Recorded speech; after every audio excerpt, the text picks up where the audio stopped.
പ്രസംഗത്തിന് സന്ദർഭത്തിൽ നിന്ന് അടർത്തിയെടുത്തതാണ്.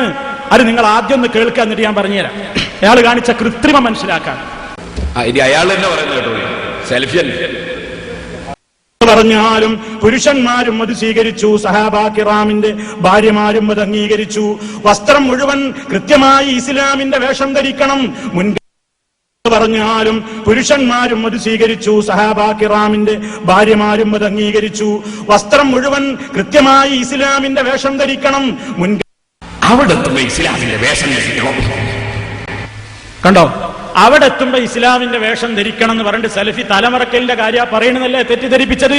അയാൾ കേൾപ്പിച്ച അതേ സിഡിയിൽ തന്നെ ശ്രദ്ധിച്ചു കേട്ടാൽ അയാൾ ആ ക്ലിപ്പിന്ന് മുറിച്ചെടുത്ത ഭാഗം, സിഡിയിൽ നിന്ന് മുറിച്ചെടുത്ത ഭാഗം നിൽക്കുന്നിടത്ത് അള്ളാഹു ഒരു വലിയ ഒരു പ്രത്യേക ഞാമത്താണ് നിങ്ങൾ കൂട്ടിക്കോളൂ. മുൻകൈ എന്നുള്ളൊരു 3 കേൾക്കാൻ സാധിക്കും. അവിടെ മൂപ്പര് കട്ടിയത് ഞാൻ സ്ത്രീകളുടെ വേഷ പറയുന്നത്, ഇയാൾ അത് എന്റെ തലമറക്കലായി ചിത്രീകരിച്ചു.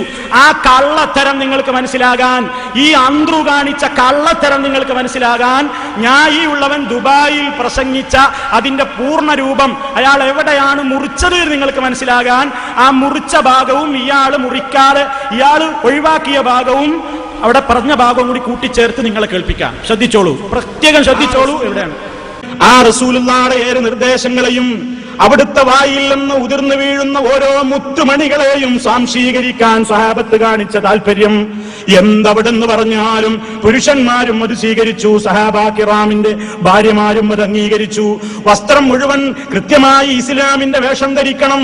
മുൻകൈയും മുഖവും ഒഴികെ എല്ലാ ഭാഗങ്ങളും മറച്ചുകൊണ്ടേ പെണ്ണ് പുറത്തേക്ക് ഇറങ്ങാവൂ എന്ന ഇസ്ലാമിന്റെ വേഷത്തെ സംബന്ധിച്ച് നബിയുനാ മുഹമ്മദ് റസൂലുള്ളാഹി ഒരൊറ്റ തവണ അങ്ങ് ക്ലാസ് കൊടുത്തപ്പോഴേക്ക് മജ്ലിസിൽ ക്ലാസ് കേൾക്കാൻ വന്ന സർവ്വ സഹാബാ പെണ്ണുങ്ങളും ഇസ്ലാമിന്റെ വേഷം ധരിച്ചുകൊണ്ടാണ് അവരുടെ വീടുകളിലേക്ക് മടങ്ങിപ്പോയതെന്ന് ചരിത്രത്തിൽ കാണാം.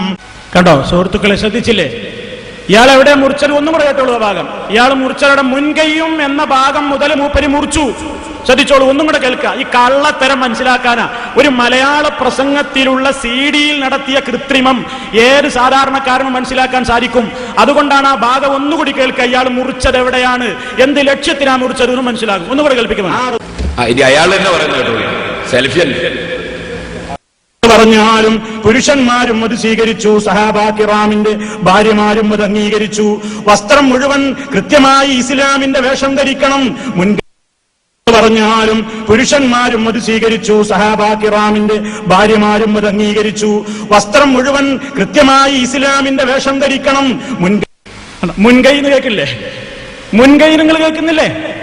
കേൾക്കുന്നില്ലേ സഹോദരന്മാരെ? നിങ്ങൾ കേൾക്കുന്നില്ലേ? മുൻകൈ അതെന്തിനാ ഇയാൾ കട്ടത്? മുൻ കേൾക്കുന്നുണ്ട്. മുറിച്ചതല്ല ഇയാൾ, കട്ടതല്ല ഇയാൾ മുഴുവനും. എന്തിനാ അങ്ങനെ കക്കുന്നത്? ഇയാൾക്ക് ആ പ്രസംഗം മുഴുവൻ ഇവിടെ കേൾപ്പിക്കാൻ ധൈര്യമുണ്ടോ? ഈ വിഷയം നിങ്ങളൊന്ന് ശരിക്കും പഠിച്ചു വെക്കണം സുഹൃത്തുക്കളെ. നിങ്ങൾ നോക്കൂ എന്താ ഇവിടെ നടത്തിയ കൃത്രിമം. അവിടെ പിടിച്ചോ നിങ്ങള്. കിതാബിൽ കൃത്രിമം നടത്തി എന്ന് പറയുമ്പോ സാധാരണക്കാരന് തിരിയൂല.